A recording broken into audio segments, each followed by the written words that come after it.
que já joga na altitude e que se aproveita da velocidade da altitude, na casa desse adversário, às vezes pede que você tenha um time um pouco mais reforçado atrás, porém com jogadores capazes de imprimir velocidade para chegar à frente.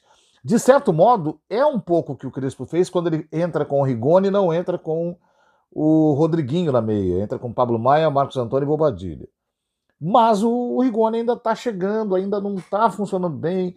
O Luciano acabou ficando naquela função que a gente já falou que não é a melhor, que é meio de 10 ali, e isso acaba anulando um pouco o que o Luciano tem de melhor, que é a definição, e mesmo assim ele teve 2 momentos no jogo para definir e não conseguiu, mas houve criação para isso. O Rigoni também teve, também não conseguiu, mandou uma bola na lua. Depois o Ferreira entrou, e o Ferreira entrou bem no jogo, eu acho. Mas foi pouco para o São Paulo criar. Aliás, o Ferreira foi protagonista de um lance perigoso dentro da área, driblando o zagueiro, mas aí na hora da conclusão também não foi bem. Também não foi bem.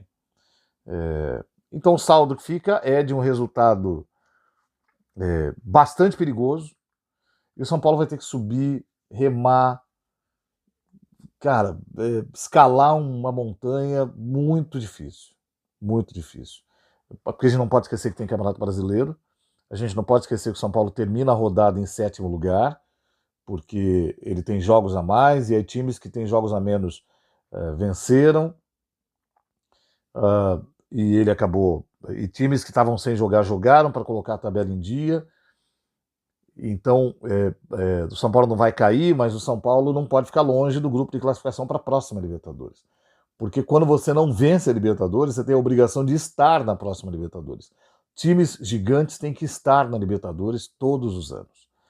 E se o São Paulo não vai também ganhar o Campeonato Brasileiro e já saiu da Copa do Brasil, o desafio que é obrigatório, o único que é obrigatório, é estar classificado para a Libertadores do ano que vem. Vencer a Libertadores desse ano não é obrigatório. A gente sabe que o São Paulo, dos 8 times que estão aí nas quartas de final, está entre os 4 mais frágeis. Então ele não tem essa obrigação. Mas chegar na fase de classificação para 2026, tem.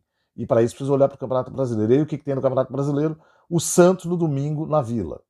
E o que você vai fazer contra o Santos no domingo na Vila? Você vai ter que poupar um time que já é ultra poupado para tentar ter o melhor time possível na quinta-feira que vem contra a LDU. Isso significa dizer o seguinte: os jogadores mais caros precisam voltar.